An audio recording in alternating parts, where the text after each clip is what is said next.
without further ado, I think, Martina, you and I could talk for hours, so let's get started. Martina is literally one of the kindest, most beautiful human beings I've ever met in my life. Um, Thank you. As she are you. she moved here from Portugal at 11 years old, correct? I did. Yes, I am an immigrant. And um, and she is the founder of a And don't wonderful, make me cry. You yeah, I can't know. do that anymore today. We're gonna cry through this whole thing. I have my tissues right here, Martina. So Martina, I can't even remember how and when we first met, but we've known each other for a long time. And she is the founder of an amazing grassroots nonprofit organization called the MAE, MAE Organization for the Homeless. And I was lucky enough to serve as a board member for many years. And I'm a huge supporter of Martina, as is her amazing community that volunteers regularly. Can you just tell us, let's start with you just talking about, I often talk about your story of when you stepped off the airplane and saw your first homeless person. Oh God. Yeah, I mean, it was a very surreal experience for me. First of all, hello everyone, and thank you so much for having me on today. But yeah, that was in 1979, and yeah, I came from a village in the Azores, extreme poverty. So, but never once had I experienced what homelessness looked like. So when we arrived here in the States, we arrived in this, grandiose city, the most humongous buildings I had ever seen in my entire life. And we were walking, and I saw this man laying down on the sidewalk. And I thought, like, oh my God, I wanted to go and see if he was okay and help him. But he was actually, um, I was told to just leave him alone because he was a bum. And I don't know. I think that at a very young age, at 11 years old, I questioned everything. What does a bum mean, and why are we okay with a person lying down on the street on the sidewalk, and let's not do anything about it. But we would rush to an animal if we saw an animal lying down on the sidewalk like that. So I think that sort of planted a seed in my mind on homelessness. And it's sort of carried over um, to now MAE Organization for the Homeless.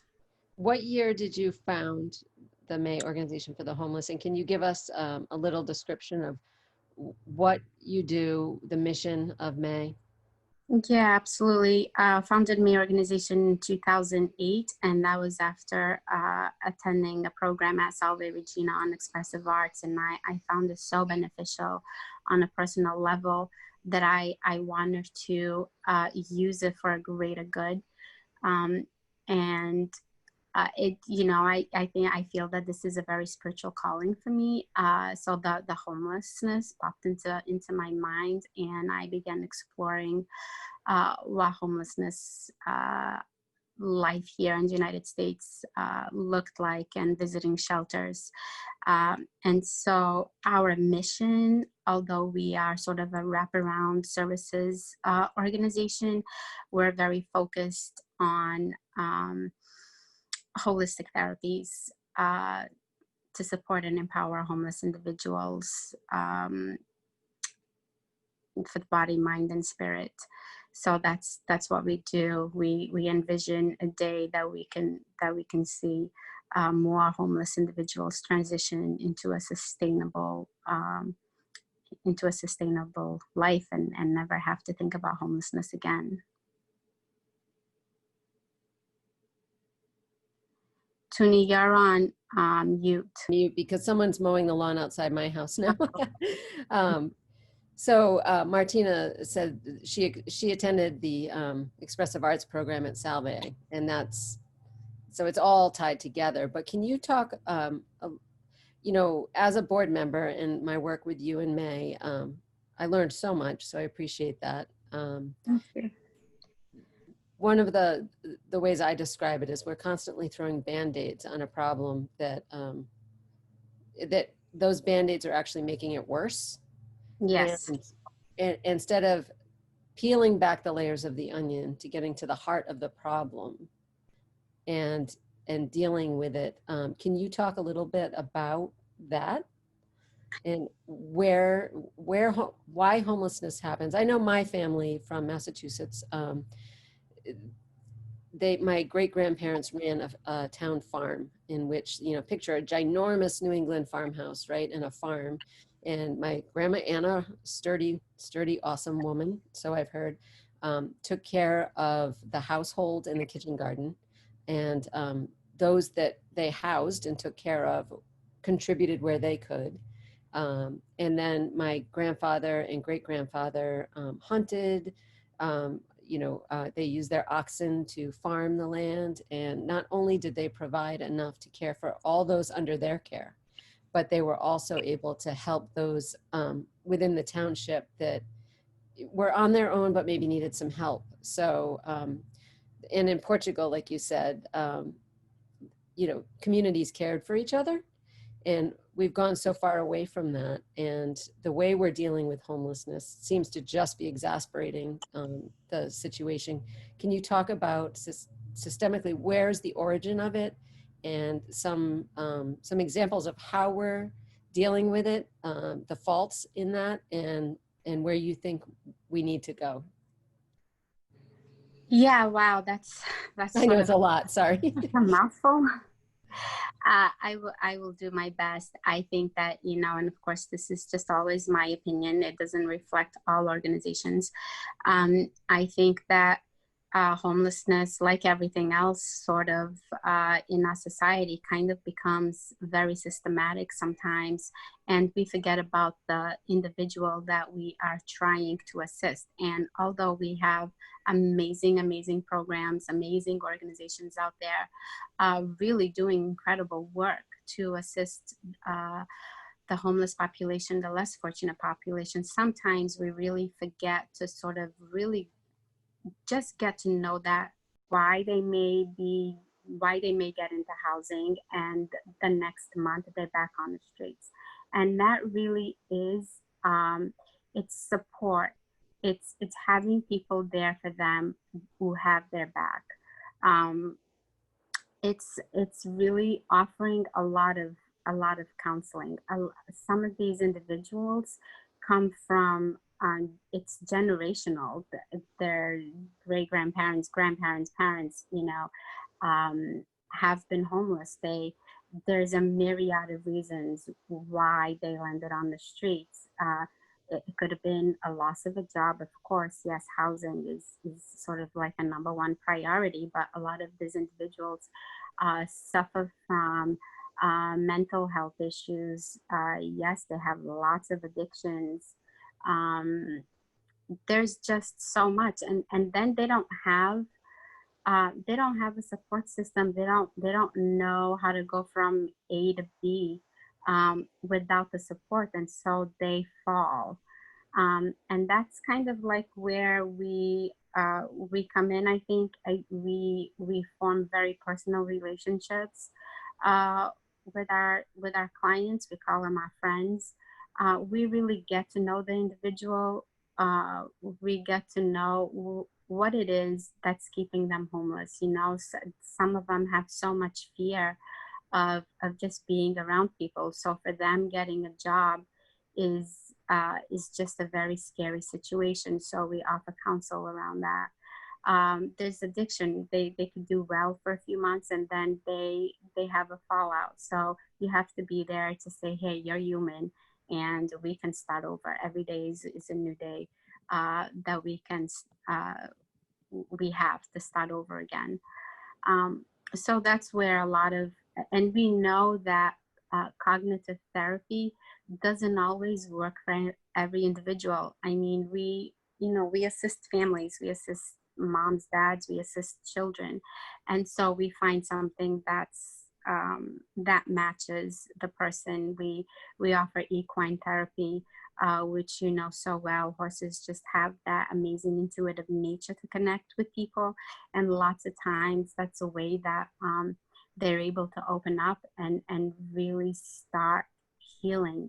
There's a wounded inner child in there from lifetimes that we have to access and start to work with. So there's a lot of healing for a person to be able to really move out of homelessness. It's not just a one answer thing. You know, it's not let's find them housing, put them in an apartment, and just let them meet, check them in once in a month. That doesn't work. They're going to end up on the streets. So James isn't I here. answered correctly. James isn't here, but do you want to talk a bit about recidivism and that population and homelessness? And or do you want to talk at all? How is the pandemic and more recently the current situation affecting your community? I mean, of course, you know, the pandemic affected everyone, but it absolutely affected the homeless population. You know, that we had to rush to sort of place these individuals in homes. A lot of, in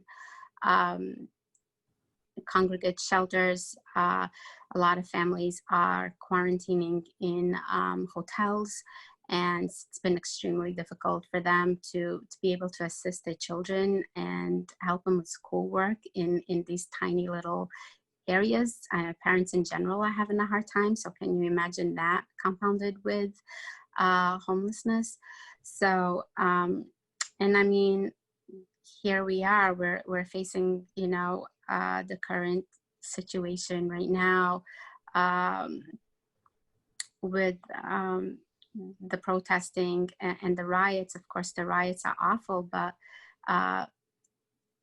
peaceful protesting is so important for things to change in society. And it's, you know, it doesn't just affect Black lives. I mean, it rolls over into homelessness as well. I mean, these two populations sort of really face the same stigmas on a daily basis. You know, they face fear, they face stigma, they face housing inequalities, they face employment inequalities, education.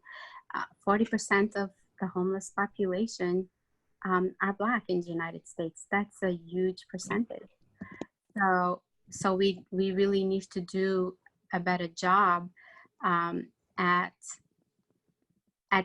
being there for these individuals, supporting them, and offering them better opportunities for housing and all of these wraparound programs. There's so much we could talk about. I'm thinking about all of your amazing volunteers and all they do. How have you been able to get services to your homeless population? I have to tell you, Tuni, our volunteers really, I swear, are angels on earth. I still have a very compromised immune system, so I personally cannot be out there in crowds or around people. But my volunteers have completely stepped up to the plate. They have, you know, masked up, put gloves on. We pre-package everything, and we've still continued to serve throughout this entire time. We have made sure that, you know, the groups were never larger than 5 that approached our service tables. You know, we no longer can sit with them and offer our outreach services, but at least they can still come for a complete meal, take home and have something for that evening. And the next day as well, we continued serving in Woonsocket, Providence, West Warwick. We're going to be there this Saturday and Sunday. Cranston and Pawtucket. So it's been really quite amazing. I'm in awe of our volunteers who do this, who've continued to do this, and it's been done safely and under the guidelines of COVID, which has been extremely difficult, but we've done it. What is your biggest need right now, and how can someone who's interested help? So our needs are many, right? But I mean, we're currently looking for a social worker, we are willing to pay this person for their part-time services. You know, people can join our fundraising team. They can volunteer, certainly, to serve and help us with our mental health programs. So yeah, fundraising is really like our primary concern. And anyone can always come and volunteer at any of our services. We have a storage center where we keep furniture and clothing for individuals. I mean, we offer rental assistance for individuals who can sustain rent and are on the housing list, but they've been there for such a long time. We try to find something, and we help with the deposit, and then we go ahead and we furnish the entire apartment for them so they can have a fresh start in life. We can always use assistance for that program with furniture moving, and at the storage center. There's just, you know, so many things. Have you ever heard of an organization called Rent Sons? Have you met Pat? Have you met Pat? I have spoken to them, yes. Yeah.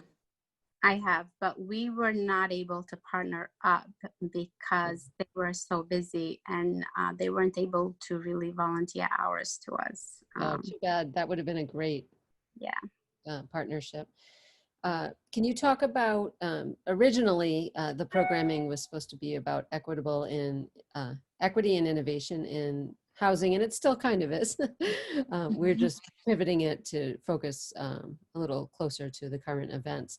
Can you talk about some innovative ideas that would really help within your mission? You know, I would love to see sort of, you know, the public, the private sector, social sector come together and kind of build a neighborhood for these individuals to be able to move into with incentivized programs, something like what one neighborhood does for low-income individuals. We would love to be able to do that for homeless individuals, and then continue with our wraparound systems to make sure that they are able to sustain it and their lives. I know that currently the Rhode Island Coalition for the Homeless is working on a Housing Now campaign for rapid and sustainable and affordable housing. And so that's a project that we're going to be involved in. Not a lot has transpired yet. It's just in its initiative stage. But that's we have 123 families that are currently staying in hotels, and we don't want to move them back into shelter because that will just continue the system. We're not really helping them. So we want to, when the stimulus package ends, as of I believe July 1st, we'd love to have these families moved into housing. And you know, the thing is supply and demand. The demand is so high, we have very low supply of housing inventory. And then when we do find apartments for them, they still find there's still facing so many inequalities against these people. You know, their backgrounds play a role in them being able to attain an apartment. So many things that work against them. It's like I would love to have that completely removed, as it was during the COVID time, and just keep it that way and let people have a chance to start a brand new life without their past being compromising their future, because we all need second chances. Hey, Martina. Oops, sorry, Tuni. That's okay. I was just gonna open it up to see if anyone had any questions anyway. So you're one step ahead of me as always, Joanne. That's true. I know. Well, that's how I am. Martina, have you found that, like, because so many people are doing Airbnb now, there's like much less apartments available? Yes, so that's what I was saying. I mean, the demand Yeah, is I mean, high. yeah, I mean, There's very low supply of apartments available for us to house anyone. And some of us, I have very mixed emotions about Airbnb and how it prevents people having year-round having apartments. I know mhm, that a lot of people, they're like, I can't find anything. yeah, People are I just, mean, I would absolutely love some of these closed down buildings that we have in our state and so turn them many. into apartment housing for our individuals, Yeah, and and support them. yeah, I agree. It's So, just, but drives me crazy. you need to Anyway, Yeah. look at it holistically though, right, Martina, which is what you talk about all the time. Is like that you need the wraparound services. And I'll use an example. So we are working with the state to, we built the Rhode Island Small Business Tech Support Program, and there's a group of us that are the concierge, right? Where we onboard the small businesses as they enter the program, and we mentor them and hold their hand throughout the process, right? That's what So we have. exactly, it's very similar to what we need to actually help truly Yeah, move out of this. it's not like I said, this is why so many systems have failed. And we have we have great organizations out there, great systems in place, lots of wonderful things happening. But if you place an individual in an apartment and sort of stop holding their hand, they some of them feel as uncomfortable being inside an apartment as we would being homeless for a night. So imagine that, because all of what they have known for so long is homelessness. It's either sleeping outdoors, it's couch surfing, it's or the shelter system. So then they find themselves in an apartment with all that space to themselves. They have fear of that. That's uncomfortable for them. So we need a total wraparound system to house them, but continue to support them, counsel them, mentor them, offer them rides to go shopping. They're lonely, so just a presence in their lives, somebody that says, hey, we're here, we care about you, we want you to thrive, makes the total difference. Remember the single mom that we put up in the motel, and she had the daughter that you fell absolutely head over heels in love with? Yeah, Isabel. Yeah. Yeah. Have you stayed in touch with them? Yeah, she on and off, she kind of falls off the grid. She moved to Newport. She was offered housing in Newport, but so we lost sight of her for some time. Within that time, she got pregnant again, lost her apartment. No, because services a lot of times stop. There's just not enough. There's not enough people or social services available to really hold these people's hands. And again, some of them just don't know. They've never had mentorship. They've never had parents there for them. They haven't had family members there for them. They're just accustomed to sort of like moving, being in the system, somebody saying, this is, you're going here, and that's that. I mean, What about we end on a positive note? This is all important. I think education is so important, but are there any examples anywhere else in the country or the world that stand out to you that they're doing it right? yeah, I think, I think a couple of places, but I think there's a place in Dallas, I can't remember right now, but they sort of have the model that I've always wanted to adopt. And that is, we wanted to open up a farm and, lots of land where we can build them tiny homes, and then they have to work towards maintaining, they have to work at the farm towards sort of their rent in that house. And then there they receive everything. They would receive our wellness programs, you know, expressive arts, counseling, the equine therapy.